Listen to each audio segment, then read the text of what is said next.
What is up, Fantasy Football Squad? Today is the fucking day. Week 1, starting off Sunday.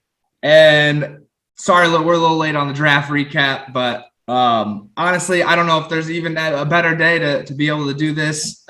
We've got like 8 or 9 games going on today. So excited. Got the Bears taking on the Rams tonight. And man, it is just going to be a great day. How you feeling today? Oh, yeah, I'm feeling good. Not too great seeing what Thursday did to me, but it's going to be a sweet comeback, and just football's back. You're going to be betting. You're going to be just watching the games. Oh, it's going to be fun. It's going to be a heck of a day.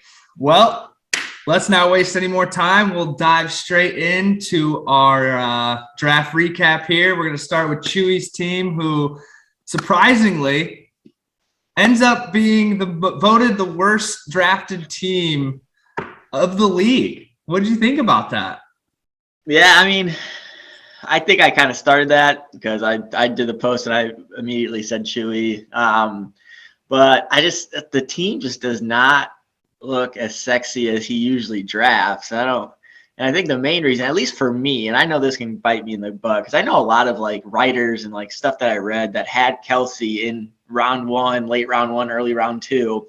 But to me, he's just more like an early 3, late 2 with the tight end position. And I think that's kind of the main reason. But I also don't like David Montgomery was on my do not draft list, and DJ Moore was, just because a lot of mouths to feed in Carolina with Anderson, and now Mitchell with the slot, and C-Mac's going to be back for hopefully the entire year. At least Jimmy hopes so.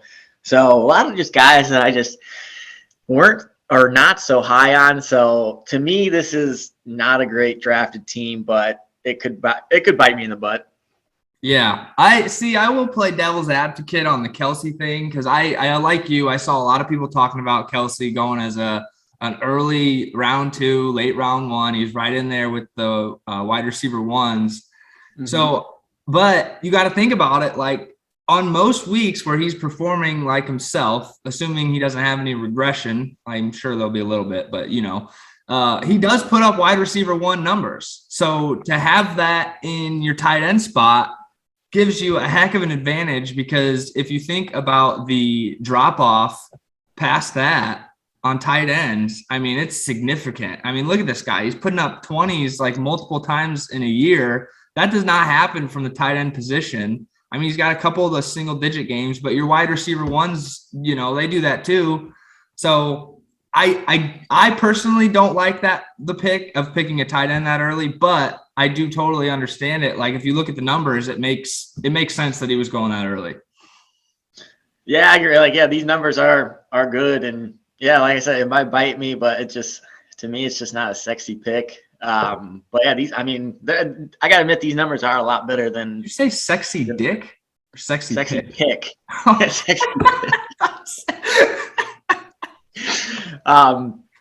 But yeah, I just don't like, because like, just look at like his running backs and wide receivers are just so much or so less.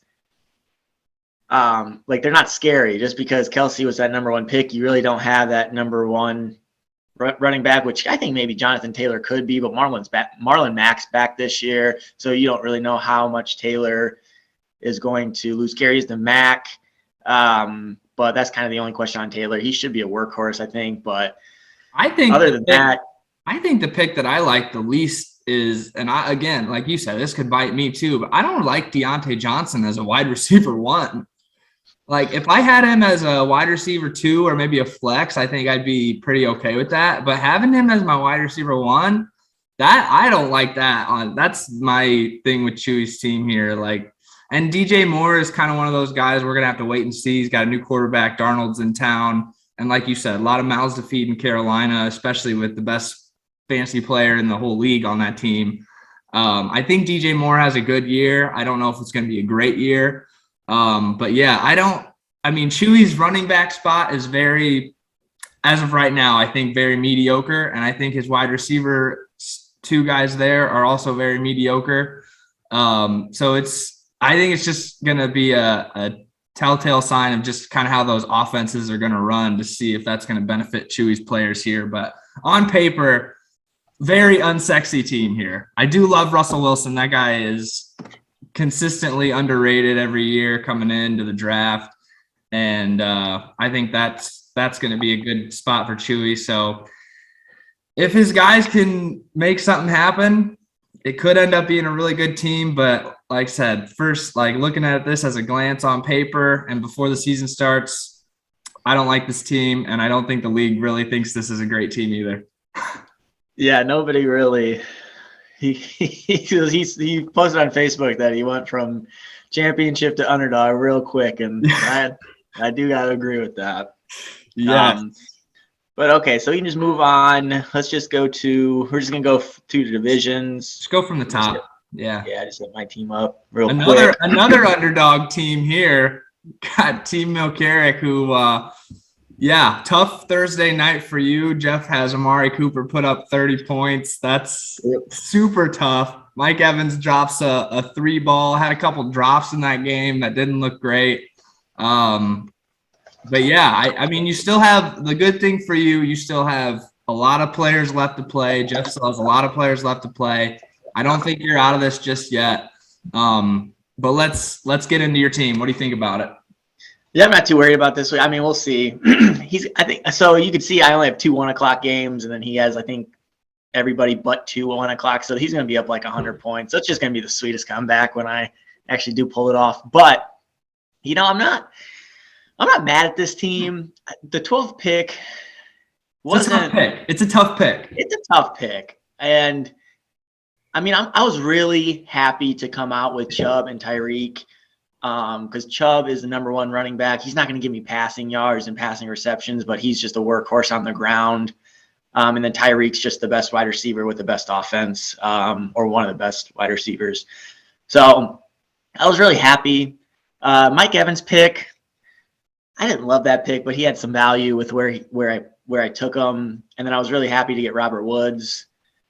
And I think my team is really just going to really count on Damian Harris or Trey Sermon to kind of get that number 2 running back, because I don't know, Patriots running backs can always sometimes be iffy, and then I got a rookie in the bench. So my running back 2 has some questions, but I like the upside of both of them. So I don't know.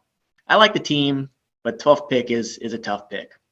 12th pick is a toughie, and 12th pick is, I think, amazing for the first round, where you get that first back-to-back on the early guys for late 1, early 2. And like you said, you got Chubb and Hill there. That's a great back-to-back pick. But then is when you have the enormous gap between your next 2 picks. And that's where that 12th pick gets a little bit tricky. So yeah, that's tough. I do like Laviska Shenault on your bench. I think he's going to have a great year. He'll probably end up working his way into your flex spot at some point. But yeah, overall, I don't think this is a bad team. I don't think it's one of the better teams, but could prove me wrong, obviously. Elijah Moore is another sleeper I think could do some good things for you this year. But yeah, I mean, I think it's a team. I think you're probably going to get yourself some wins. Do I think it's a championship caliber team as of right now? No, I don't. Yeah, like I said, that running back too.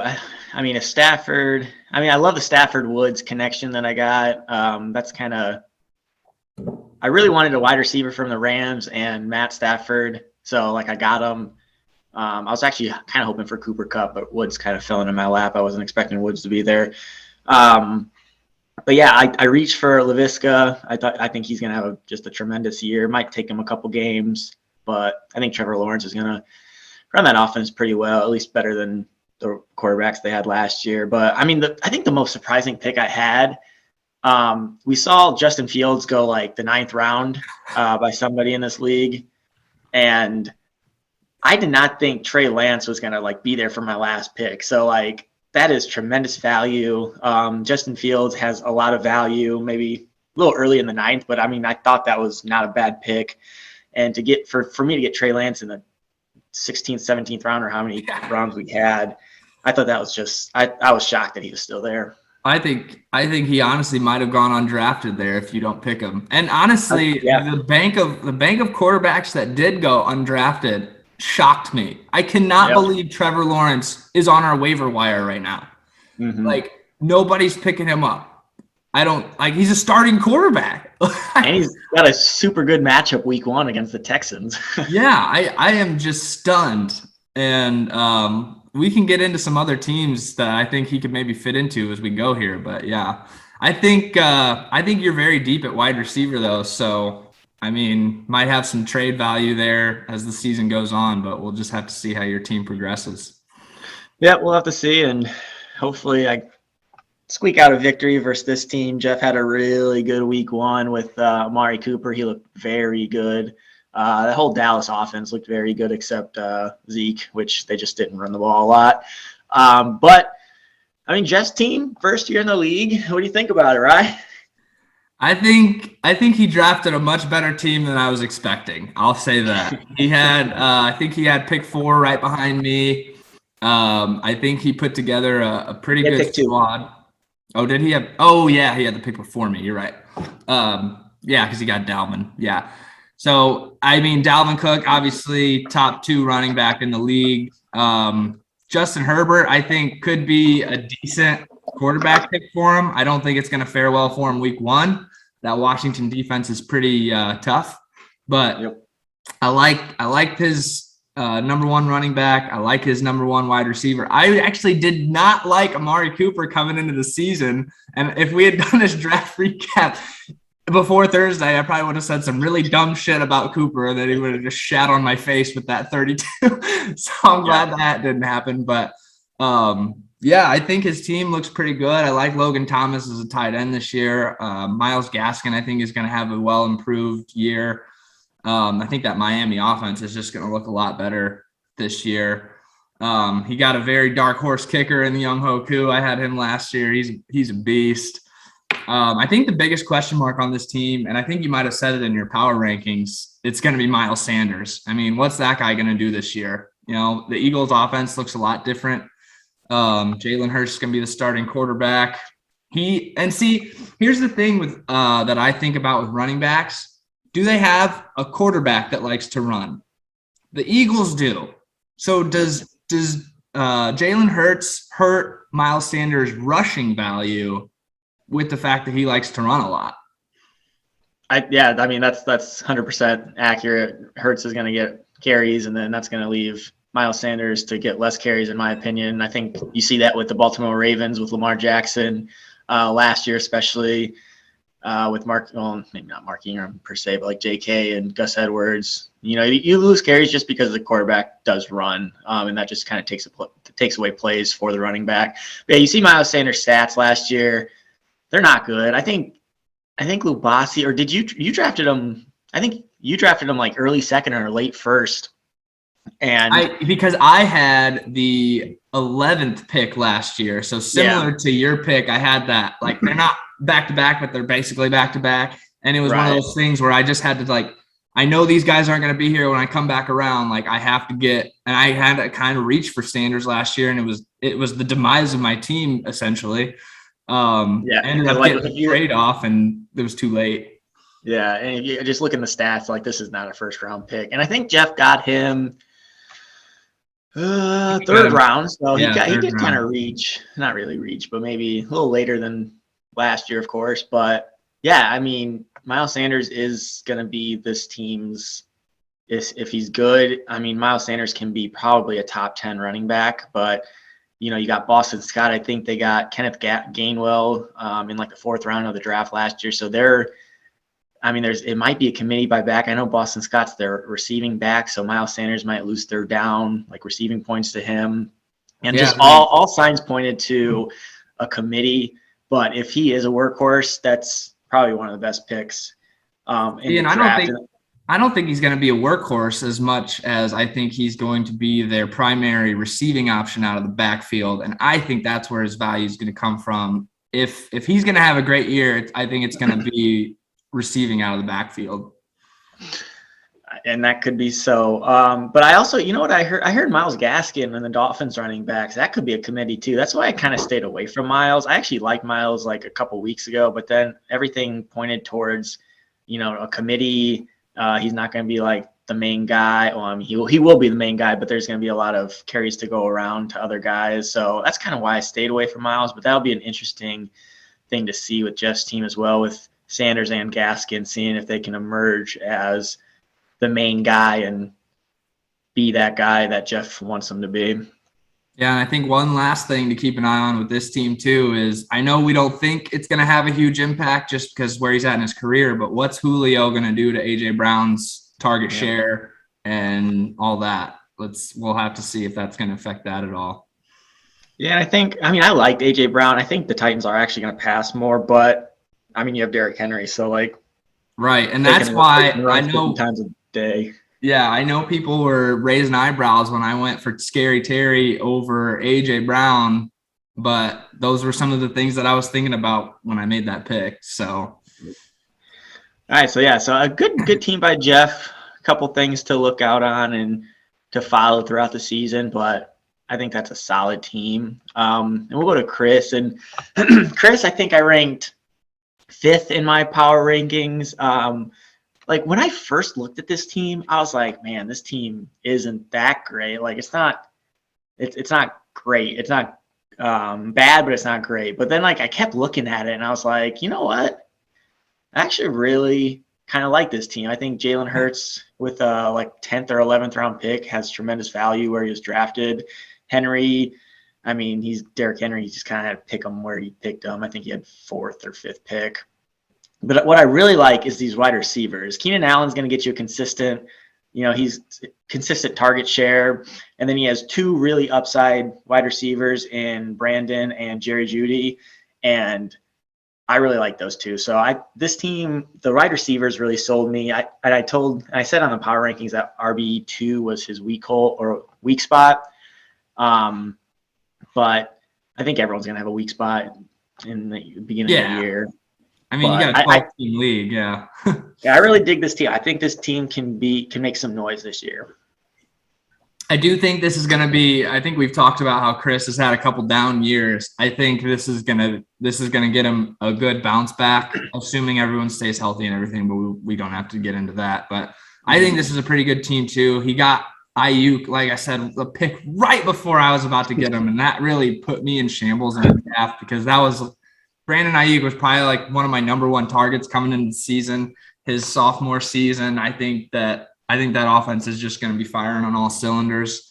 The Chase Edmonds pick is a little bit shaky. They got James Conner in town now, and I think and when it comes to goal line carries, I don't know if Chase Edmonds gets any. I can't imagine the Cardinals getting into the goal red zone and saying, let's rush our small guy when we got James Conner, the bruiser, ready to pound it in the end zone. So it will be interesting to see how that RB2 spot plays out. Chase Edmonds is an explosive player, so he can always break one of those 70, 80-yard runs. And I'll be keeping an eye on that. He did pick up Latavius Murray down there though, as one of those Ravens guys. The Ravens running backs all injured, and now I saw Geoff had Devontae Freeman and Chris has Latavius Murray. So we'll see how that Ravens backfield shakes out. One of these guys could get some really good value from those. But yeah, I agree with you. I think this team is really good. I love Jalen Hurts at that QB spot. I think he's going to have a great year. I'm not as high on Keenan Allen as it sounds like you were. I've had him in the past. Sometimes he's been good. A lot of times he hasn't. But he does get consistent looks. So yeah, I think with Herbert. Do you know what week? You know what week he took, or what week Herbert starting last year?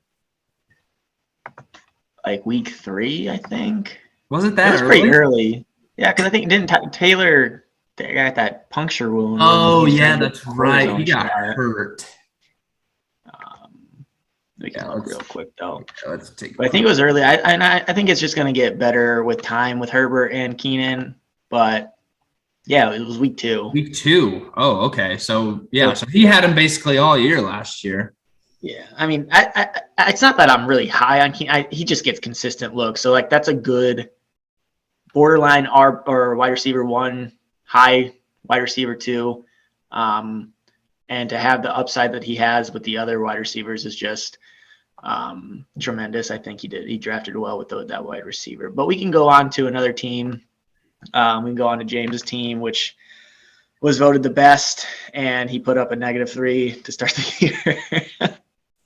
But we already have questions. Yeah, we already have questions with Eckler and his health, which he could not stay healthy last year. I think some hamstring tightness. I think he had hamstring issues last year. So that's a huge storyline that James is going to have to watch and hope for the best. But let's take away that injury. I think this is the best drafted team. He had tremendous value with this Lamar Jackson pick. This guy went so late in this draft. Around 6 or 7? Yeah, around 7. 7th round. I had him in my queue, ready to pounce on him because I didn't think I'd get Lamar, but he just fell. I don't know why he fell. But I think he's going to be at least top 5 quarterback, and everyone skipped over him who, didn't I don't know about top 5, but I think top 10 for sure. I mean, with his legs, this guy. I mean, the thing with Lamar is his ceiling is so high because he could literally put up 80 and a touchdown on the ground, and then 200 and a touchdown on the passing. But he does have a floor. He does, and injury risk too. But I think where he got him is just tremendous value. But then you see Eckler, and then Jack Robinson at his RBs, which are phenomenal RBs. And then Hopkins and Kupp. I told you guys I was high on Kupp. I really wanted Kupp this year. Hopkins, a no-brainer. Yep. And then I think the only weak spot is flex. I do not like Mike Davis this year. I know a couple people did and do like Mike Davis, but I think Michael Pittman Jr. Takes over that flex in week 2 or 3 and just outshines maybe even Cooper Kupp. I was really high on Michael Pittman too this year. Yeah, I think so. With T.Y. Hilton out, I think that's going to be a pick for him. I love Mark Andrews at tight end. I mean, he's got the Mark Andrews stack, which is pretty good. Yeah, I mean, this team is just really solid. Like you said, the big concern is going to be Eckler staying healthy. I do think I heard that it's the other hamstring, not the same one as last year, but it is another hamstring injury. So that's not what you want to hear coming into week 1 when we haven't even played a second of regular season football yet.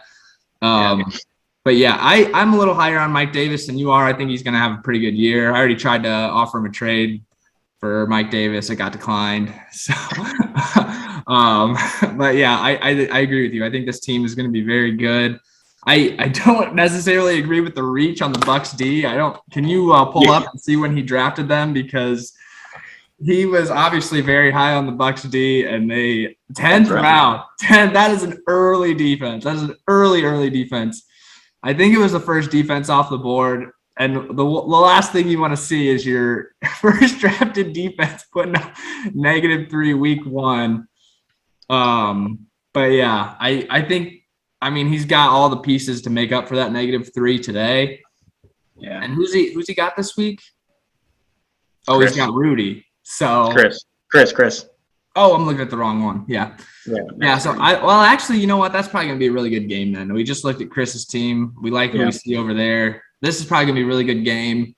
Tough to start off with a -3, but yeah, James, great team, great draft. I think we talked some shit about his drafts in a couple earlier podcasts. So he was definitely fired up to come out here and shine, and he definitely did some good work here. Yeah, and with the Bucks D, they really need to fix their secondary. I think their biggest or the best corner just dislocated his elbow. That was disgusting if you guys watched that video. So, that run D is disgusting and is going to just stop people on the run, but people are just going to do what the Cowboys did and just pass every single down, and they're going to need to stop them. So that's going to be tough for the Bucks D. I think they're going to work on it. But yeah, that was I really wanted the Bucks D, but I was not going to pay a 10th round pick for them. I knew somebody was going to reach on that. Someone always reaches on the best defense or the defense that we think is going to be the best. Although I do think the Vikings D is going to be a little underrated this year. I think they picked up some good pieces from where they were last year. So that could end up, I mean, he's got 2 decent starts there. So he can kind of interchange those. With them playing the Bengals, I'm surprised he didn't go with the Vikings D this week. Yeah, I think he said it on Facebook that he should have just went with his gut, but of course that was on Friday or, Thursday night or after the game, and, hindsight's always 2020. But it just, in conclusion, this is a great team, and it's going to be fun to see how he does. He's never made the playoffs, at least that I can remember. He's been in the league since our senior year of high school, because I bowled with him and he joined the league either that year or the year after that. So he's been in this league for a while. And I do hope he makes the playoffs, but hopefully not at my expense. Yeah, if it's between me or him, I do not hope he makes the playoffs. Okay, then we can go to the last team in Chewy's division, which is Lubasi was. And he had a vote for the worst team in the league by Dom. Dom really ate into this team. Yeah, Dom really did not like this team. He was calling Lubasi out on everything. He was just like, man, this ain't it. This ain't it. But I kind of do agree with Dom. I don't agree it's the worst team, but the running back, I mean, you got DeAndre Swift, who's going to be really high risk, high reward player this year. So if he comes out, I just don't see him coming out on top just because he's on a Detroit team and they're going to be passing a lot because they're going to be down a lot. But if he's going to get the catches, but then you got Jamal Williams. So it's just kind of a murky, but he is high risk, high reward player. I think you just said it right there, though. The Lions, very likely to be down in just about every single game they play, which means pass offense, which means probably Jamal Williams getting more playing time than DeAndre Swift in the second half. Like, I can't imagine it going any other way. Yeah, and, like, he was good last year, but I don't know. Like, I don't know what to think about him. Like, I just gotta say, like, he's just high risk, high reward. So if you're gonna get, maybe you're gonna get a couple 30 balls or 25 balls this year, but you're also gonna get some 2s and single digit 5s. Yeah, because I think just like last year, you're gonna have games where he's maybe only getting 7 carries. Yep. So if he doesn't find the end zone, you're looking at a sub 10-point week. Yeah, so that's just a question mark. And then Kareem Hunt, who backs up Chubb, he gets carries and he gets catches. So it's not like he's a terrible guy, but just having a backup in your starting lineup that's not in your flex, that would worry me. I had Kareem Hunt last year, but I think he was my flex the entire year. But then Chubb got hurt, so he was like a running back 1 after that. But I mean, yeah, Chubb got hurt in the beginning of the year where you can see a lot of double digits, but then when Chubb comes back, you can see a lot of single digits, a pretty good 26 game, but hopefully Chubb does not get hurt for my sake. But Kareem Hunt, he's another guy that I just don't know. Like, him and Swift, that's just such a weird running back tandem. And if I was Lubasi, I just would not love that. It's because, like, neither of them are a sure thing. Like, you got the guys that if you got a top 5 running back, that's a no-brainer. I'm starting this guy no matter what, every week, matchup proof. But then you got these guys, like, this is like a question mark almost every single week. Like, should I play this guy? Like, it's going to depend on matchups. I already said my thing about DeAndre Swift. But, yeah, Kareem Hunt is really great player, but he's a backup running back. As an RB2, I don't like that at all. Like you said, I would be okay with him in my flex, but I don't like as an RB2, you just don't want that. Yeah, but what he lacks in running backs, he makes up with the 2 wide receivers he drafted. I'm sure these were his first 2 picks with Adams and Diggs, and then with Diggs, he has that Josh Allen championship connection that won the league last year. But man, will they do it again? Not too sure. I think it's going to be a good connection, but it's just weird to see those 2 on not Chewy's team that won the championship last year. Yeah, it's crazy to see that somebody stacked them again. Yes, that's what I was trying to say. Yeah, that's what I was trying to say. But, Adams is top 2 wide receiver. Him and Hill can be argued who's the best wide receiver. And then you just had an explosive year with Josh Allen and the Bills last year, and hopefully he can continue for Lubasi's sake. But yeah, those numbers are very good. I don't even think Diggs was like a top 10 wide receiver last year being drafted, and he turned into probably a top 5 receiver. So that was a beautiful pick by Chewy last year. And then it just won him the league. 2 games under 10 points. That's unreal. And then look at his championship. He had 24, 20, 37, and 11, which is what you want to see. That's exactly why Chewy won the championship. But then we got Pitts at tight end, which, man, I mean, everyone loves Pitts this year and like all the writers. But to me, he has bust potential that any tight end has just because he's a rookie tight end. And no rookie tight end has ever really done that well in correlation to where he was drafted. So it's going to be really interesting to see what Kyle Pitts does this year. I love Kyle Pitts as like a player, and I think he's going to be a Darren Waller, but I think Lubasi should temper his expectations for at least the first couple weeks because, I don't know, it might not be pretty for the first month of the season. I don't know. I kind of like Pitts. I don't know where can you check where he drafted him? I don't know if I like him as far as value with the spot he got him, but I think, what do we got here? Fifth round. Yeah, that's pretty early for an unproven tight end. Yeah. I do like Kyle Pitts though, because I mean, you got to think Julio is gone, so you've got probably 8 to 10 targets a game that now have to find a new place. I do think Mike Davis is going to end up getting some looks out of the backfield, so that could take away from it too. And you got Calvin Ridley there, obviously. And I don't know. I think Pitts is going to be good if he gets targets. If he's averaging like 8 to 12 targets a game, he's probably giving you at least 10 points a week. So I do think it'll be fun to watch how he does. Beginning of the season might be a little shaky, but I think as time goes on, Kyle Pitts probably going to end up worth it for Lubasi, especially with the fact that he needs points to make up for those RB holes.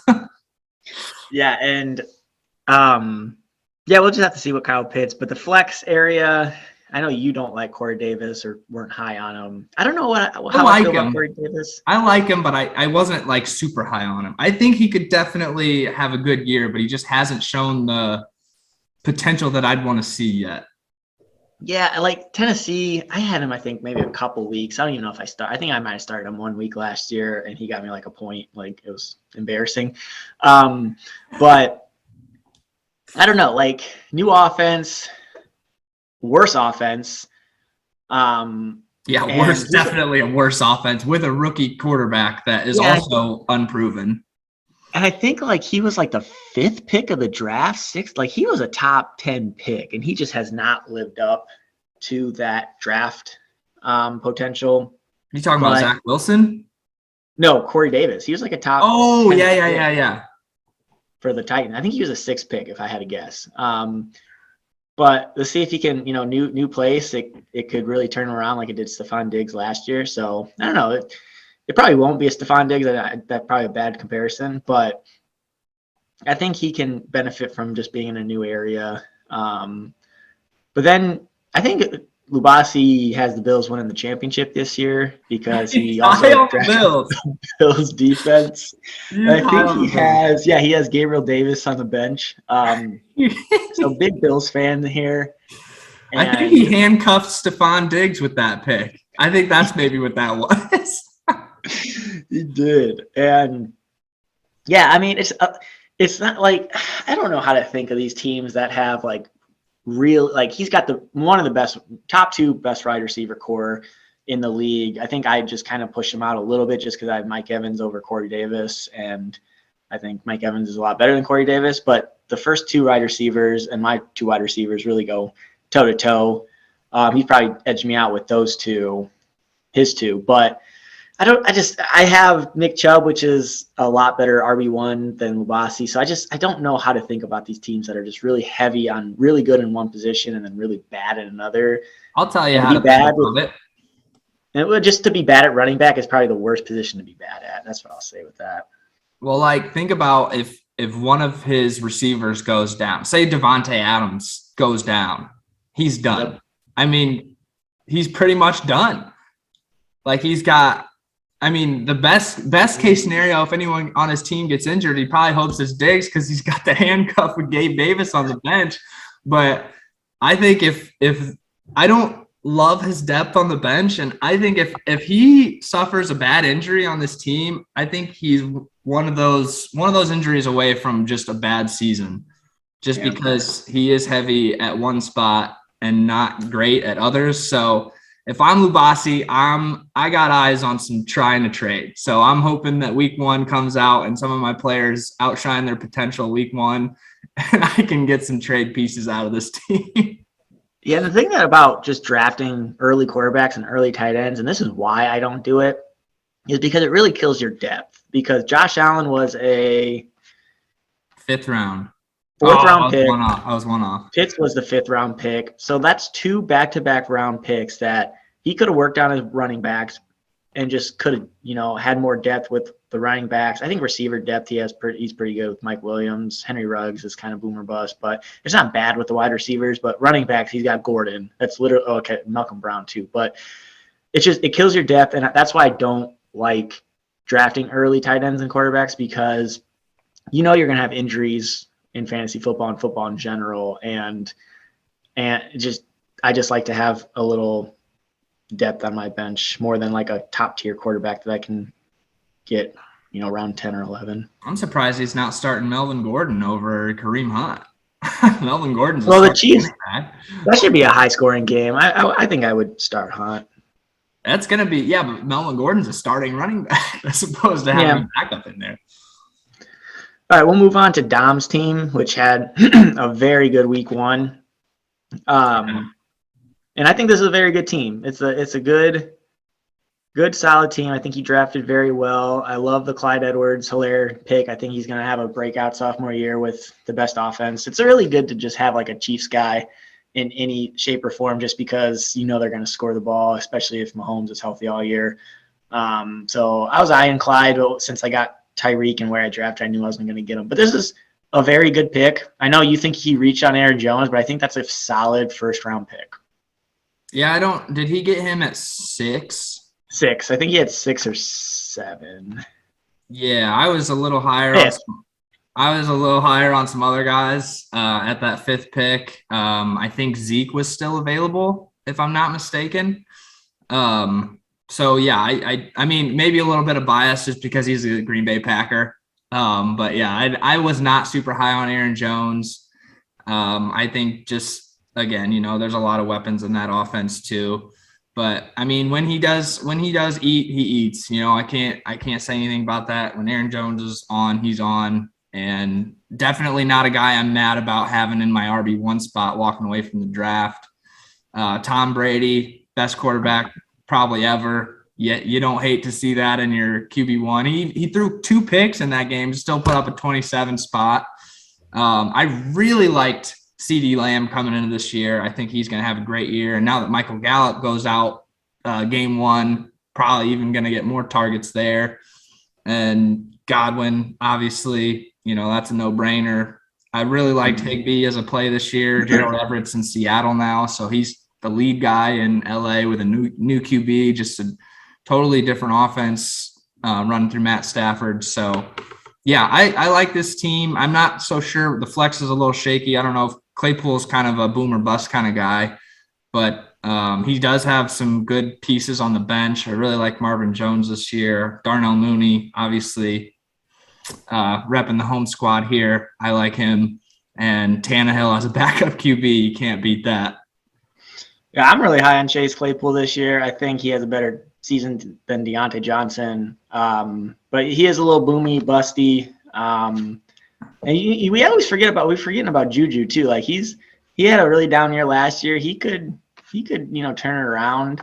But Ben, you got to think too. Big Ben was out most of the year last year. Yeah, if not all of it. No, he had. I think he was out maybe a month. I had Big Ben on my bench he was my backup QB for a while. But yeah, I mean, solid numbers. He had a pretty tough end of the year, but he came out with that 40-point game, 39-point game, and everyone's eyes got on him. Then he had a 0.3. I think I remember James starting him with that 0.3. I think I was playing him. Yeah, I mean, just real streaky. Yeah, streaky. I love Tyler Higbee, and I mean, you guys probably can gather this. I'm really high in the Rams offense this year, so he was a tight end that I wanted. I think he reached for Tyler 7th round. I don't think he was going to like the 9th, 8th round, so not a far reach, but he reached for Tyler. So hopefully, without Gerald Everett this year, he gets a lot of targets and a lot of catches for Dom. But yeah. I think I'm not really high on CeeDee Lamb. Cowboys offense scares me, but after Thursday's game, probably eating those words now. But CeeDee Lamb, I don't know, something about CeeDee. I still think Amari Cooper is still that wide receiver one, but what the Cowboys did on Thursday, they just switched. Cooper was in the flex for a little bit. CeeDee Lamb was in the flex. I don't think Gallup ever was in the flex. I think he's just a wide out on the edge, but they're moving these guys around, which is really good to see if you have them, just because they're not in the same spot the whole time. And if Dak is, focused on the flex all game, everyone's going to be eating if they're switching the flex out. So I'm actually, after week one, and if I have a Dallas wide receiver, I am very happy to see what was done in that game. And hopefully the Cowboys just continue to do that. Yeah, unless you have Michael Gallup like me, who goes out of that game with an injury and is now out for 6 weeks. Yeah, then Dom got hit with the injury bug first. Well, not even first week, but before the first game. Gus Edwards tears his ACL.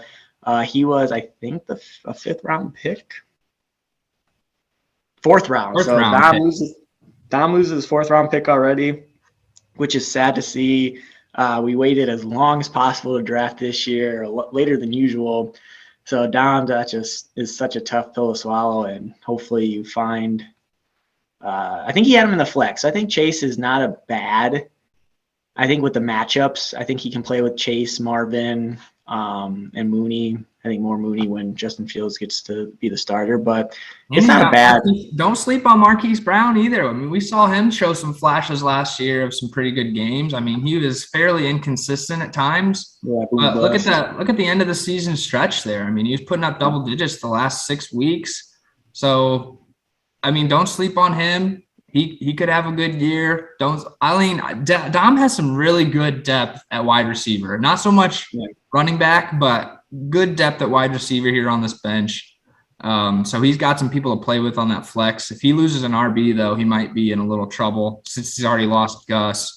But yeah, I think Dom's got a pretty good team, as he usually does, and that's going to be a tough division opponent. Yeah, Dom definitely has a pretty good team. We'll go to Matt's team. My week one opponent. Week one opponent. How are you feeling about your week one opponent? Just not even in week one, but just as a season in general. I think Matt drafts a good team here. I feel like we've said this about everybody, but I think Matt's got a pretty solid team. He goes for the first QB, takes Patrick Mahomes, I think, in one of the first 4 or 5 rounds. I was really high on Antonio Gibson this year. He was going to be my running back if I was not able to get Scary Terry at wide receiver. I just think that Redskins offense is just going to have a great season this year. I think with Ryan Fitzpatrick at the helm, I think it's going to be just a completely revamped, new and improved Washington offense. Najee Harris, first rookie off the board at Steelers running back. I think he's probably going to have a pretty good year. I think the Steelers probably going to have decent offense.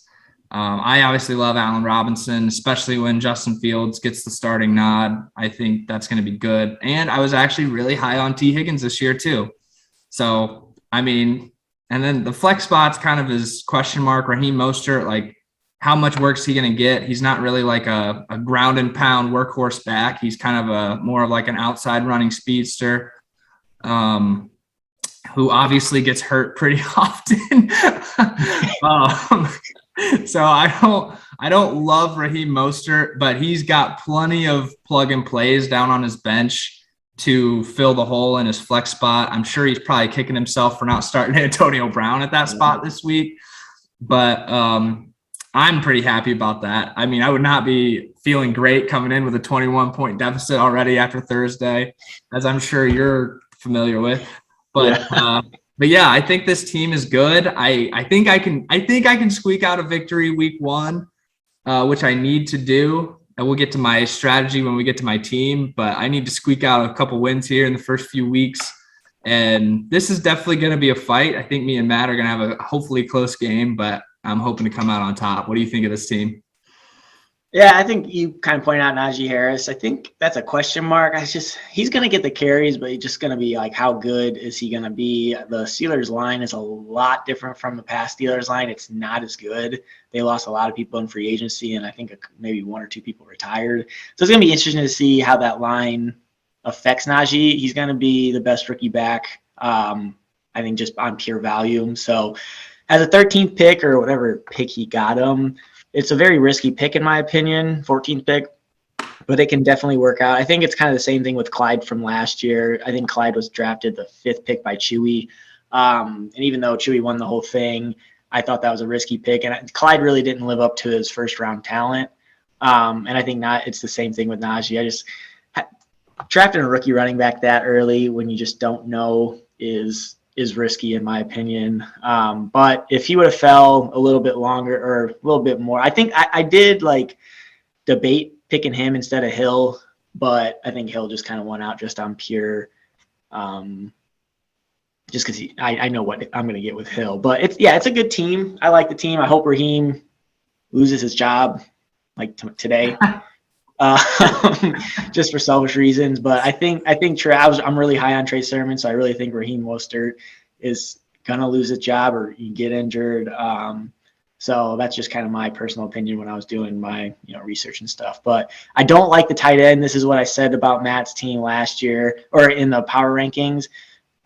If Zach Ertz plays the whole year in Philadelphia, I think this is not a top 12 tight end, and I think he's going to be switching his tight ends pretty quick. He didn't draft a backup, but if Zach Ertz leaves Philadelphia, this is a top 6 tight end. So it can really go either way. Ertz really is a big indication, I think, on how Dallas is going to do this year.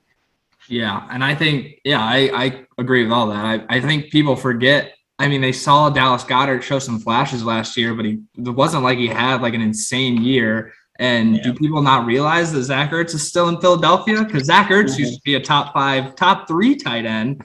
I mean, he was before Kittle, he was one of the no-brainer guys with Kelsey, or before Waller. It was Kittle, Zach Ertz, and Kelsey. So Zach Ertz is no stranger to being a starting tight end. And I don't like that pick at all, having Goddard in the spot. But like you said, if Ertz gets traded, hurt, or is not playing, Goddard does have the potential to be at least top 10, maybe top 5 tight end. So yeah, it'll be interesting. But yeah, I think you clicked on it. I'll just say it again. I love his bench depth. I like Phillip Lindsay as I guess he's the 4th running back.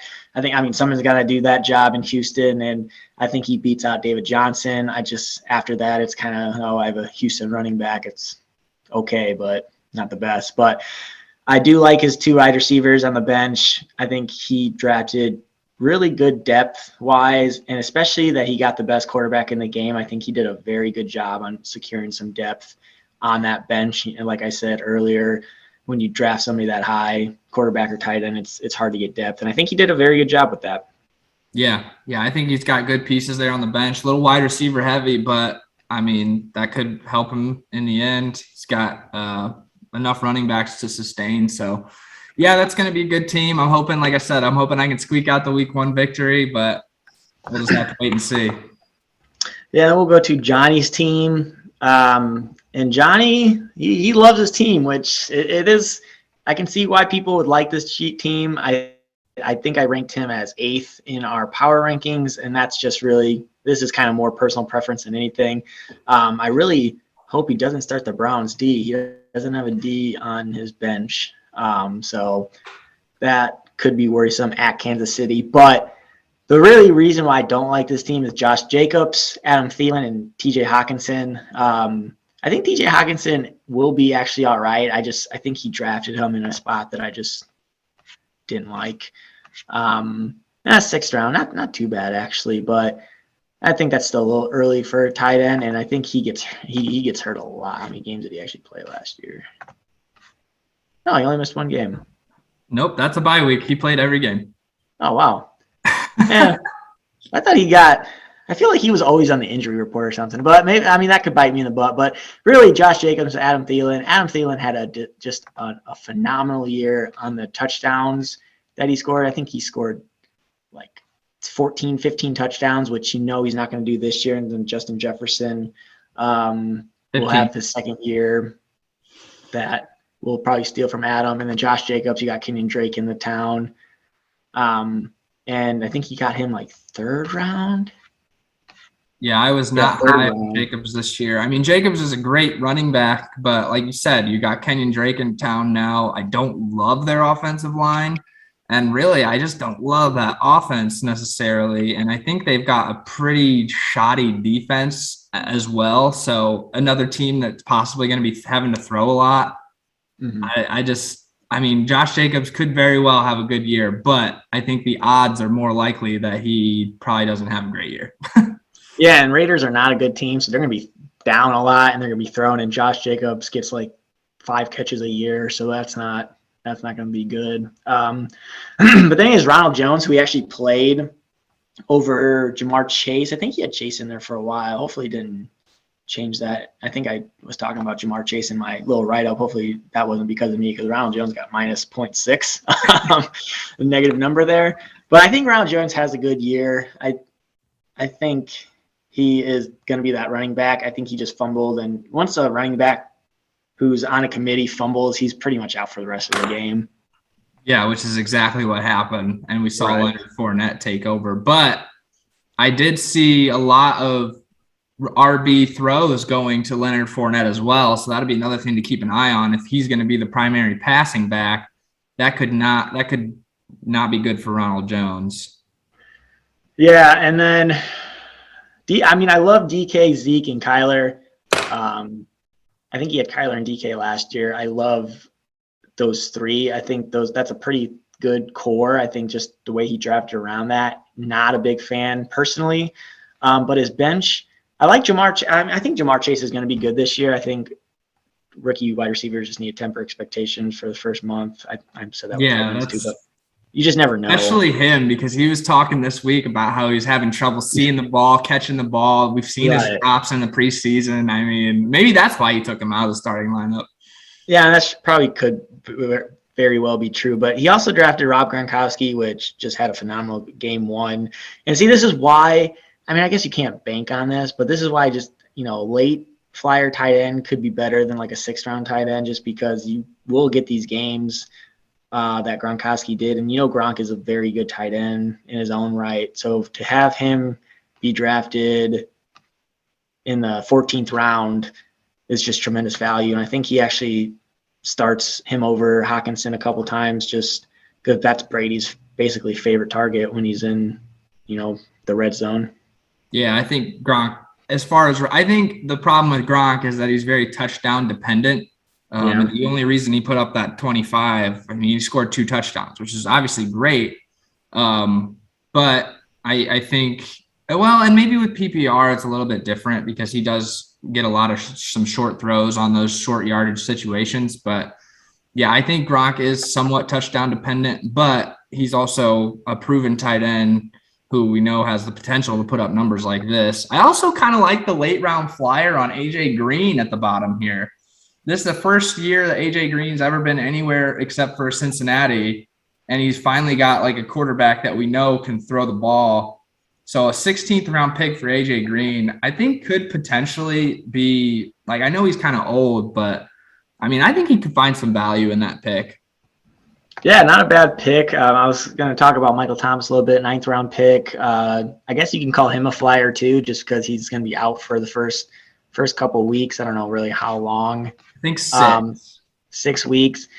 But, Michael Thomas's name isn't as good looking as it used to be, because I know he wants out of New Orleans and then he's out for 6 weeks. So a really far out bold prediction is I don't think he sees the field at all this year.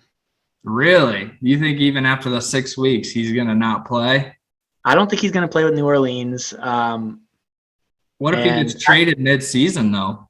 Well, then he'll play, but I don't know if the Saints will deal him mid-season. And I don't know. That's, like I said, that's just a bold prediction. That's why I kind of wanted to stay away, because I really don't know if Michael Thomas will see the field this year. 9th round pick, kind of risk and reward, because if he does see the field, he'll be a good wide receiver. I don't think he'll be like a top 10 or top 15 like he used to be, but he'll be a good, consistent guy that'll get some targets. But yeah, you just don't know his future. One more guy I want to touch on. I did have my eyes on McCole Hardman this year. Sammy Watkins is out of KC now, and we saw Hardman get quite a bit of looks even last year with all those receivers in Kansas City. So now he's got a little bit less competition. I think he could have a pretty decent year depending on how things go with that offense and if Allaire busts out and they end up being a rushing offense. But I think McCole Hardman could have some decent value for where he was picked too. I think he's going to see the field a lot more. So I think that target share might go up a little bit. Yeah, and he's in a contract year, which, you would think that people would play harder during that year just because they want to get paid the next year. But I read that it was a contract year for him. So, yeah, good pick. I don't think they're going to be really Go ahead. I don't think they're going to be a rushing team just because they have Mahomes, but I get what you're saying. Yeah, I just don't know how Allaire's going to play out this year. Okay, but then we'll go to – I know I said Chewy was probably like the worst team, but this team kind of gave Chewy's team a run for her money. I think I kind of also went that Chewy was a championship team last year. He drafted a championship team last year, and then to see his team this year, it was just completely different. But this team actually might be worse than Chewy's, and I just say that because of the running backs. You have Saquon, who he picked, I think, 6th pick. I think that is correct. Yeah, 6th overall, which I would say that's a reach, but he's a very high-risk, high-reward player. And the one thing I just do not like about this team is he paired him with Javonte Williams, who, one, isn't a starter yet. I do believe he'll get the starting job, but a rookie running back that is just another high-risk, high-reward player. And if you look at his flex, it's not a running back, and his next running back on the bench is Zach Moss, which is not a starting running back in Buffalo yet.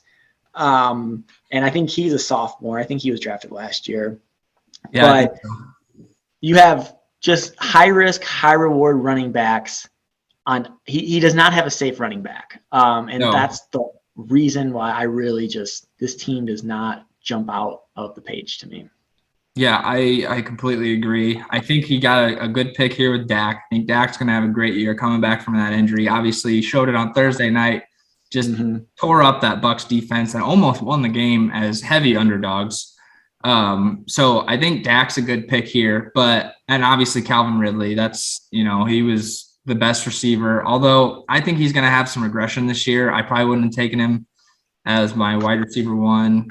But that was just a personal choice. I mean, he could very well do great. He's one of the best receivers in the league, and lost Julio, so could end up getting twice as many targets. Who knows? But now he's got Pitts in town too. So I don't know. I don't love the receivers. I don't love the running backs.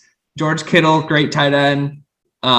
Flex spot, a little shaky. I don't know how those passes are going to be distributed in San Francisco. Like I said, I was really high on Brandon Ayuk this year, so Deebo Samuel very well could do what I think Ayuk's going to do. It's just going to depend on how things are thrown. And if Trey Lance is going to take over that starting spot from Jimmy G at some point, how does that change the pass allocation?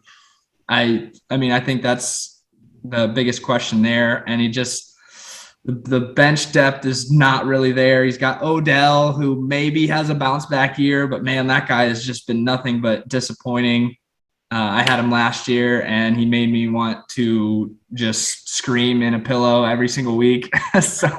And he actually drafted him and Jarvis Landry, which I think is probably the worst draft decision ever made. I don't know why you would want both of them.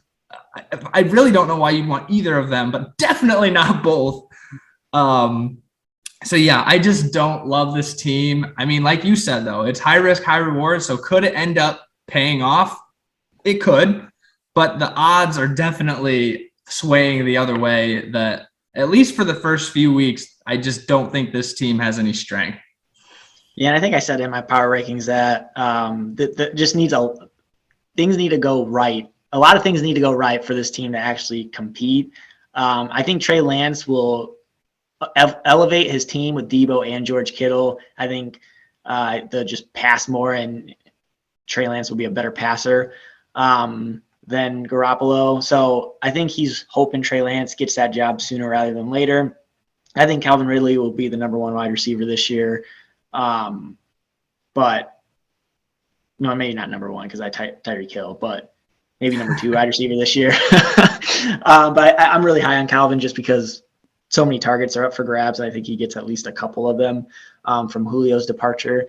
But yeah, this team, I like Debo. I think it's either him or Brandon that's really going to break out. And it very well could be either one. I wanted one of those guys on my team, but just how the draft went, none of them fell to me.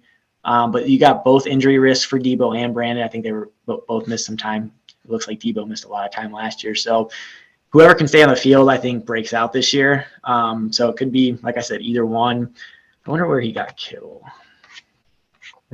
5. Third. Wow, way off. Holy shit, 3rd round. And he had Kittle last year, and every time I hoop with him, he says George Kittle screwed him because he got hurt last year. So it's interesting that he drafted him again.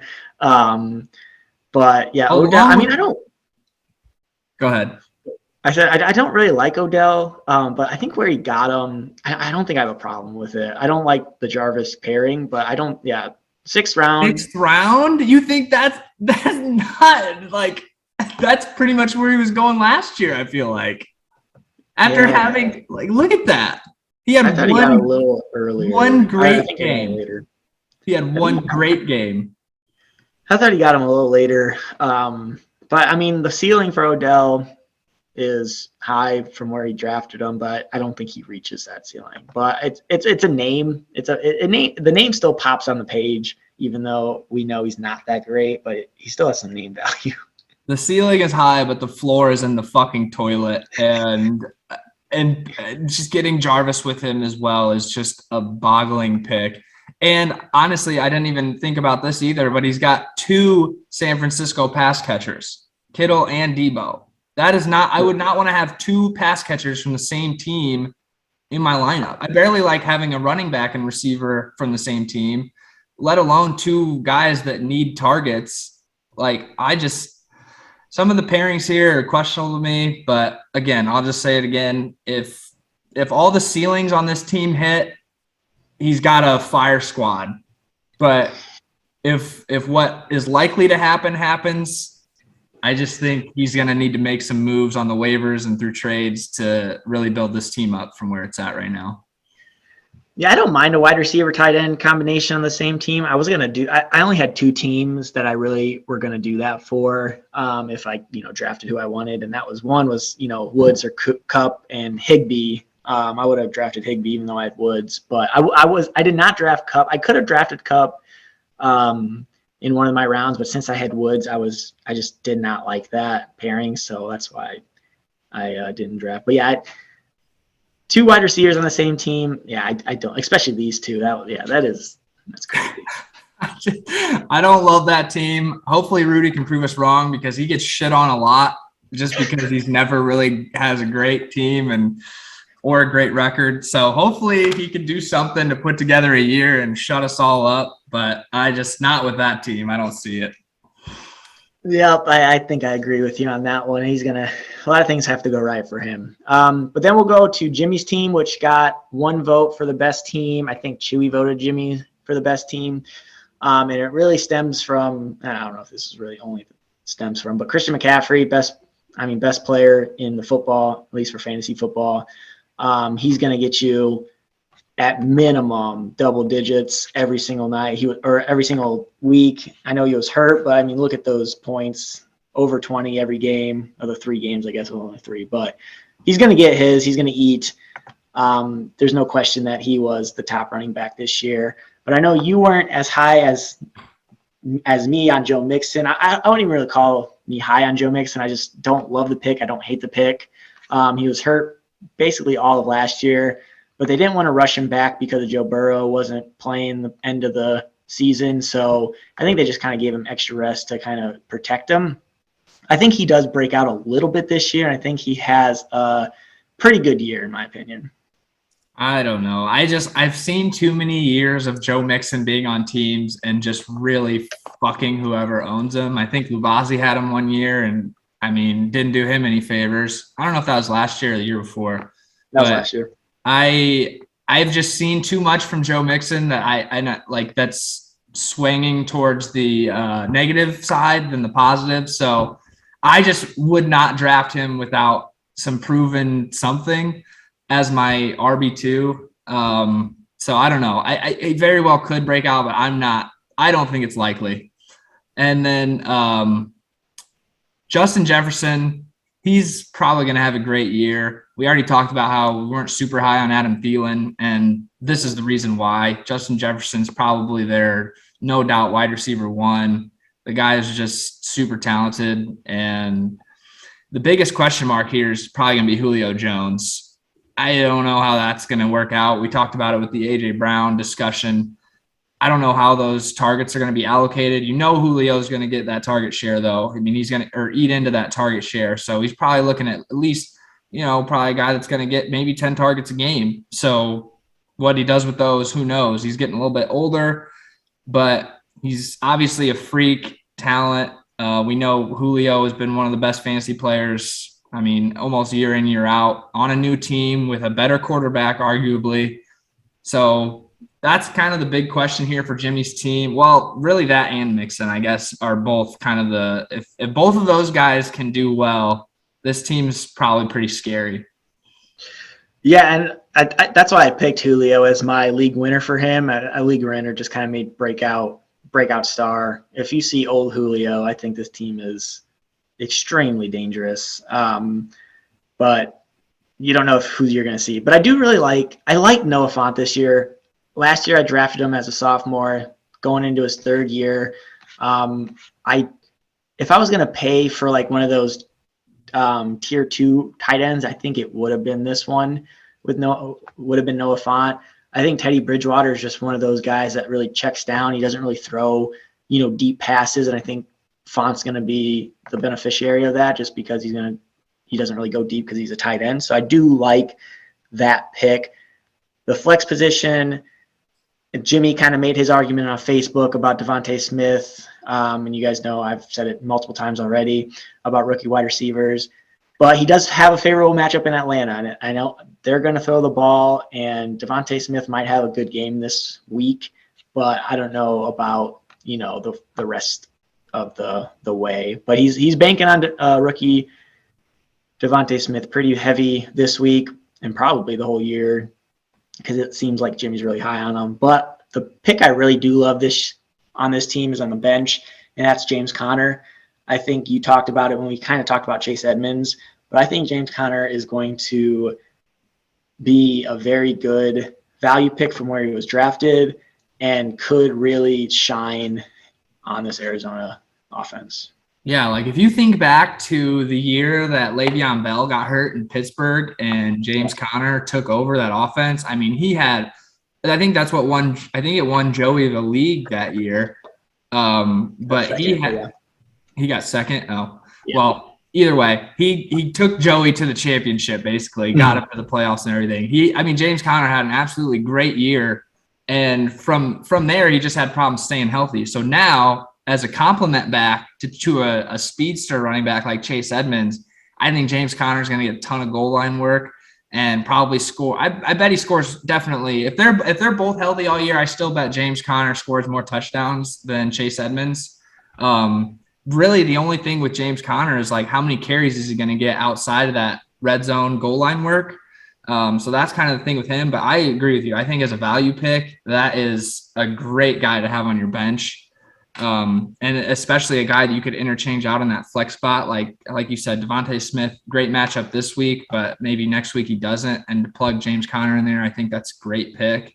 I don't really love anybody else on his bench as far as depth here. I mean, OJ Howard didn't do shit on Thursday.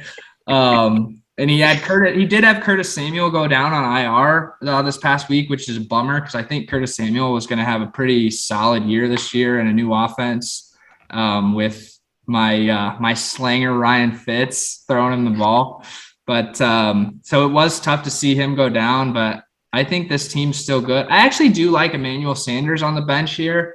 I think he could be a dark horse contender in that Buffalo offense. I mean, I know they got a lot of mouths to feed over there too, as far as receivers go, but I mean, we got to remember Emmanuel Sanders has been a really good wide receiver, aside from some of the years he's been hurt, or, I mean, he kind of switches teams a lot, but I think with the high powered offense like Buffalo, he could end up having a good year. So yeah, I think this team is pretty solid. I don't know if I think it's better than James's right now on paper, at least. But I think this is definitely, looking at it before the season starts, this is probably a top 3 team, and Jimmy could make some noise again this year. Yes, I had Matt over Jimmy in my power rankings that I wrote. So would you agree with that, or would you put Jimmy on top of Matt?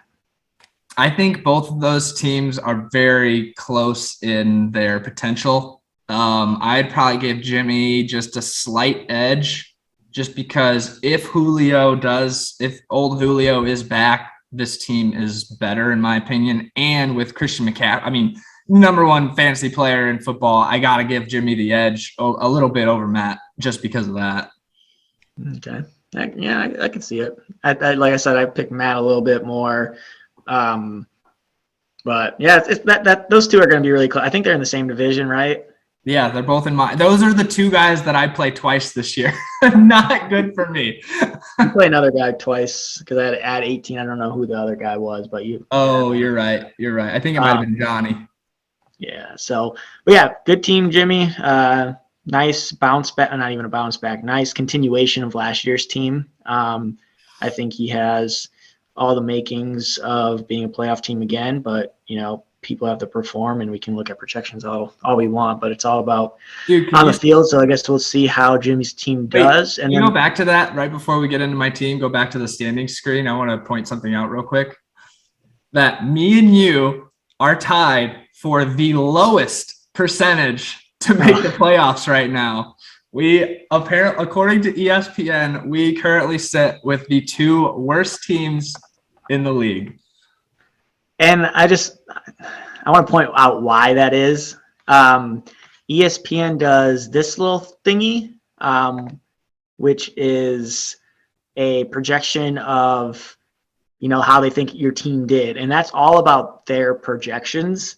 So if you picked on top of the draft every single time, not saying Johnny did this because he's the best team in the league according to this, but if you picked all of ESPN's favorite players per se, then you're going to be on top of this list. So I do use ESPN on some of my stuff, but I also use other publications on like rankings and stuff like that, which I was really high on most people, or on a lot of people that were really low on ESPN. Just like, for example, Trey Sermon was like it was supposed to be like the 106th pick according to ESPN, and I got him like the 50th pick or the 60th pick.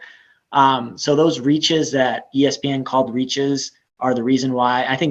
Probably Ryan can attest to this. I guess he'll talk after this, but that's exactly why that is. And I don't know if that's what you kind of did too, Ryan. Yeah, every year I make my own rankings because in ESPN you can kind of go in and customize your rankings. So, I was pulling guys like, we'll get to it, but Jonnu Smith, I pulled him way up. I pulled Chris Carson up. I pulled all these guys up. So on my rankings, as I was going through my draft, they were the top guys.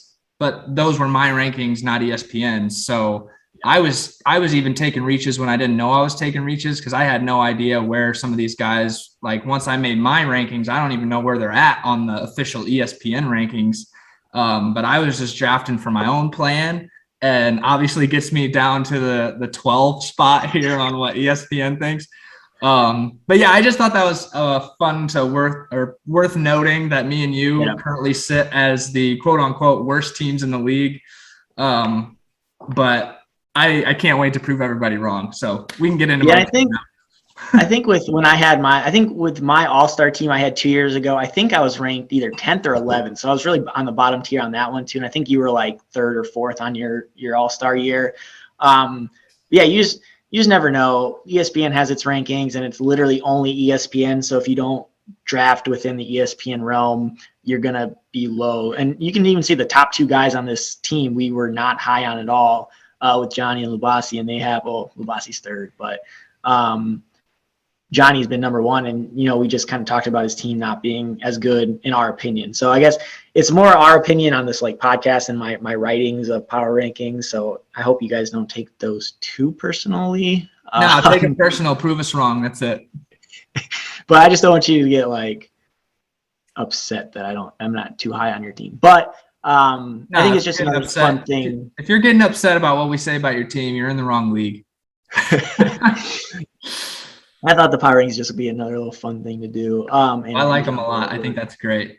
Yeah, I'm usually bored at work, so I have time to do it. But let's go to the last team, and I'll just let you talk about your draft strategy and how you wanted to draft this year, because that's kind of probably the biggest question on everyone's mind when looking at this team. So I'll just give you the floor. Yeah, so I'm sure everybody saw me. The most notable pick of the draft, probably seeing Justin Fields go off the board on round 9. I came into this draft and there was going to be no way in hell I was getting out of this draft without Justin Fields. And my concern was, I know we have some Bears fans in this league. My concern was that somebody else might try and reach on him too. So I was going to outreach the reachers. My plan was to get him in either round 9 or 10. And again, like I said, I edit my own rankings. So I put Justin Fields, like I dragged him way off like the bottom of the boat, like from where he was at, and put him way up. So he was starting to come into my line of sight around round 9, 10. But he probably wasn't even on anyone's mind at that time, looking back at it. But I knew that Ryan Fitzpatrick was going undrafted, and I wanted Ryan Fitzpatrick too. I think that, like I've been talking about it all these podcasts, I think the Washington offense is going to be just explosive this year. So I knew I wanted Ryan Fitzpatrick going undrafted. I knew I wanted Justin Fields. Getting a quarterback in the 9th round is not a bad play. Like, there are plenty of quarterbacks off the board by then. So that was my strategy, to get the quarterback that I wanted, because once Justin Fields does take over the starting spot, I think he's easily a top 10, top 12 QB. So that's kind of where I based it around. Kamara obviously was my first round pick. That's a no-brainer at pick 3. I like Chris Carson's value this year as my RB2. And my running back depth is pretty good. I got Darrell Henderson, who's also starting running back. I don't know how that's going to play out with Sony Michel. That is my biggest worry with my flex spot, especially this week. But all that said, I got Scary Terry, who I also wanted because I wanted to stack him in Fitz. I got what I think is a great underdog defense with the Broncos. They bring in Kyle Fuller this year. They still got Bryce Callahan. I mean, Von Miller's coming back from he didn't play all year last year. I think people forget about that.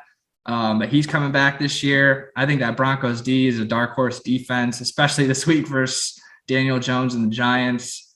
I talked about Jonnu Smith a little bit. I think he's going to do great in Bill Belichick's offense. I think they're going to be able to use him in a lot of different situations. So I think I got him at a pretty good spot too.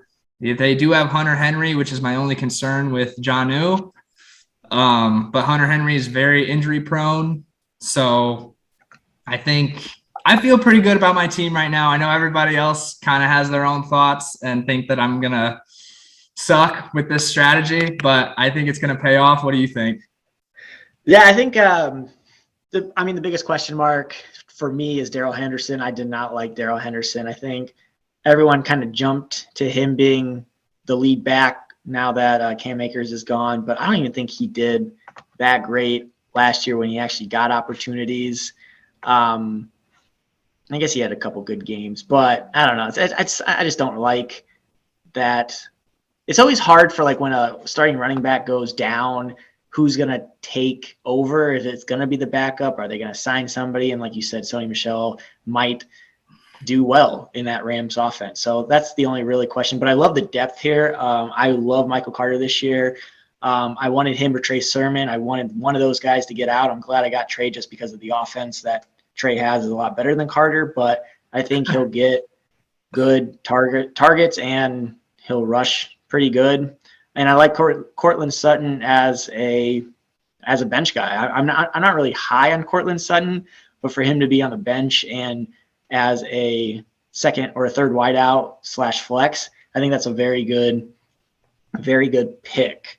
But kind of, and then I also wrote in my power rankings about Terry McLaurin. I love Terry McLaurin this year.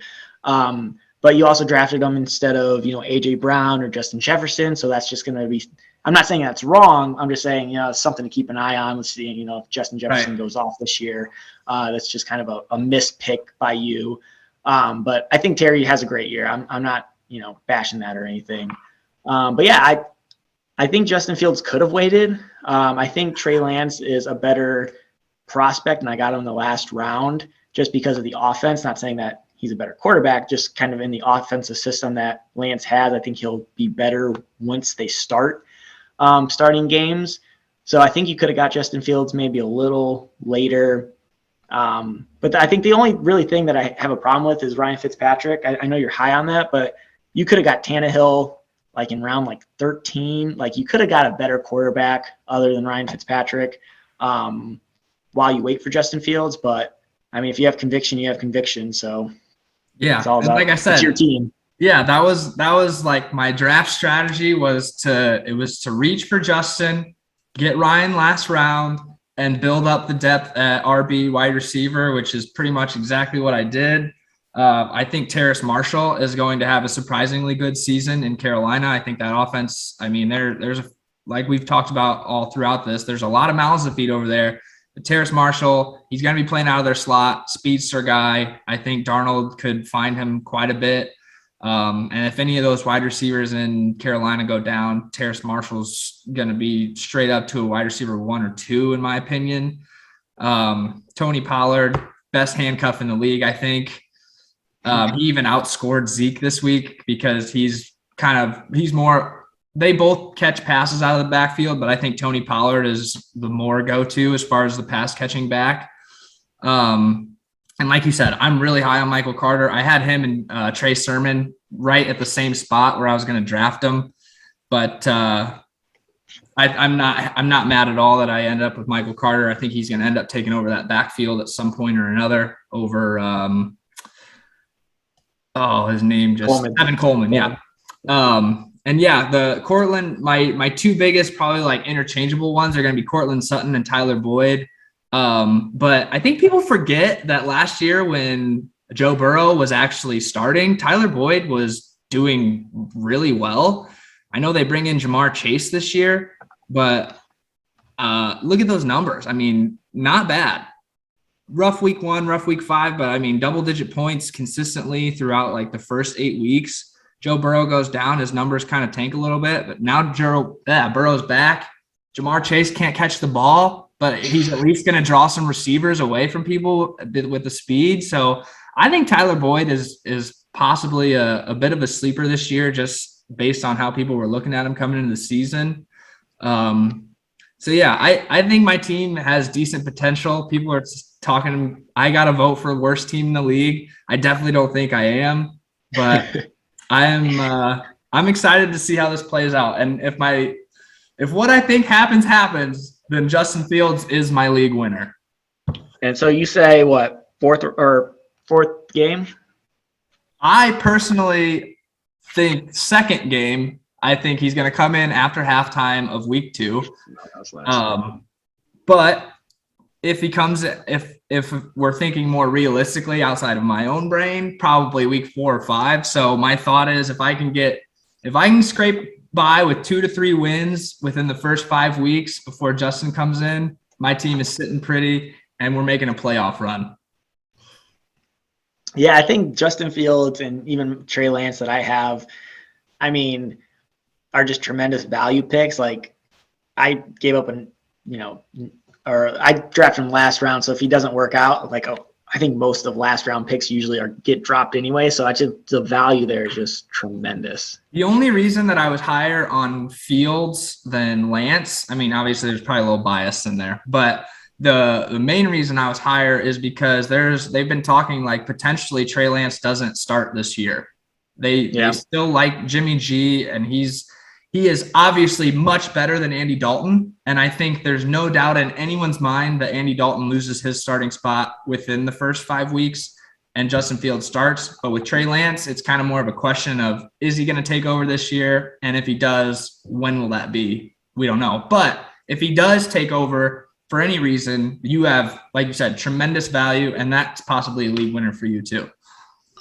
Yeah, and I mean, I don't know, this is kind of lofty expectations, but he looks like Mahomes out there sometimes with the way he, gets away from defenders and the arm strength. Like that's of course what the 49ers are hoping when drafting him, and hopefully he kind of shines a little bit. I know Mahomes didn't play at all his rookie year, so that could very well be the strategy that the 49ers take. But Jimmy G has injury history and he's not good. So it'll be interesting. It's not the best. No. So I'm just going through the rounds that you guys see. We didn't even talk about my tight end, Mike Gesicki. I don't love Mike Gesicki, but where I got him in round 11, I think he just has value in the tight end position. But yeah, these late round picks are they're interesting to see. I really want to see round 16. Yeah. So like, I want to know by the end of the year, we got Zach Wilson. I didn't know that Chris had him. That's a pretty good stash if he just kind of starts clowning. But it'll be interesting to see how many people are on their team in 6 weeks, and because usually last round picks are the first guys you drop for the waiver wire. Right. Yeah, I don't know. I'm definitely excited.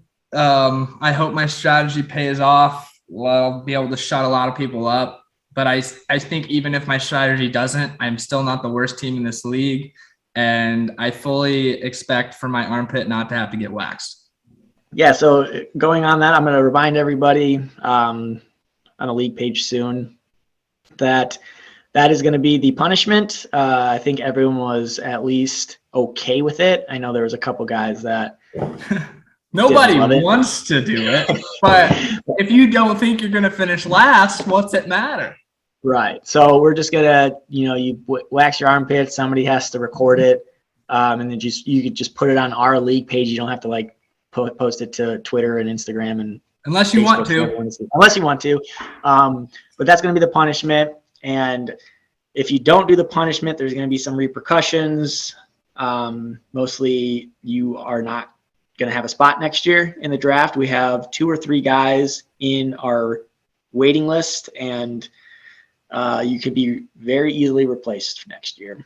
Yeah, and we love our core group here, so we don't want to have to get rid of anybody. But no, we want this league to be fun, and we want participation all around. I mean, I think we've seen it already at the beginning of this year. Everyone's been really active on the Facebook page, which I love to see. We're talking shit. People are getting fired up about their teams. That is exactly what this is all about. And I love the competitiveness. I love people thinking they got the best team when they don't. It's all great. I love this, and I love this league. And we obviously want to, like I said, we want to keep the core guys together as best we can.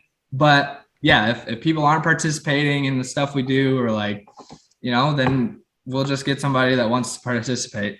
So yeah, the thing about the last place is we want people to participate even though your team sucks. And I do admit that the armpit wax is a little more I don't want to say outside the box, but a little bit more than I thought we were going to do for the first year of having punishments. But it is what it is, and everyone's on board. So it's definitely going to get people to continue to play even though you're 0-8, just because you're not going to want your armpits waxed. Exactly. Yes, we are definitely looking forward to that, because we don't want people at the end of the season giving people free wins just because they stop playing or setting their lineup or anything like that. So this keeps people involved. I think the mini game does, and we'll see this year with the new one, but does well to keep people involved too as much as possible. But yeah, that's the thing. Like if your team's down and out, we want to at least give you something to play for. We're always playing for the category wins, obviously, but yeah, I think the punishment's going to be a fun little twist to add to the league. Yep. So I know this has probably been about an hour, and it's been a long podcast, but like I said, we're going to try to keep podcast shorter this year. But this one just is a really fun one to do, and you got to talk about everyone's team. But yeah, and I'll try and see if I can go through and like timestamp when we talk about everybody's team. I know everyone's probably going to want to skip to their team anyway. But I'll put like timestamps so when we start talking about each team at the end so that people can see. And I guess it doesn't really make sense that I'm saying this at the end of the podcast because I'm going to try and do that on the description of the YouTube video so people can jump around. Hopefully you want to watch the whole thing, but if not, we get it. So yeah, I think that kind of wraps up our draft recap. And we got 3.5 hours until kickoff. Wait, I'm excited. 2.5 hours till kickoff. I got to go get some Miller Lights and start getting some bets down. So with that, unless you have any closing thoughts. No, I just got to get some laundry done and get some chores done. And I'm sitting on the couch for the rest of the day, just like the good old day Sunday. Oh, man. Oh, dude, you got to get all your chores done on Saturday. I was outside for 4 hours yesterday finishing everything up. So I got nothing today but fun times and to watch a Bears victory tonight. Let's go. Oh, upset. Oh, and I guess this probably isn't the best thing to say at the end of the podcast. We'll probably actually I'll probably post this on the Facebook group, but Ryan has made a eliminatory challenge and a gridiron challenge. If you guys want to join, no money or anything, but just kind of fun to keep tabs on everybody. And I'll send that out unless you guys want to put like $5 each on it or something. Yeah, I know it's just me, Lubasi, Geoff, and Ryan right now, but the more the merrier. I don't think we could do like $5 winner take all. Yeah, but probably could have done that last week, or at least told people about it. Now we're and we already missed 1 week with that you've hit, so it's kind of unfair. Only on the pick'em. Yeah, but I'll post that. I just wanted to remind myself, I guess. But yeah, that's about all I have. We're excited for the season. These teams look super good. It's going to be a tough fight, and I cannot wait. Woo! I'm excited, boys. Everybody have a great first week NFL Sunday. May your parlays hit and your teams win, except for Matt. Let's get this season started. Bear down, baby. We'll see you guys next week. Peace.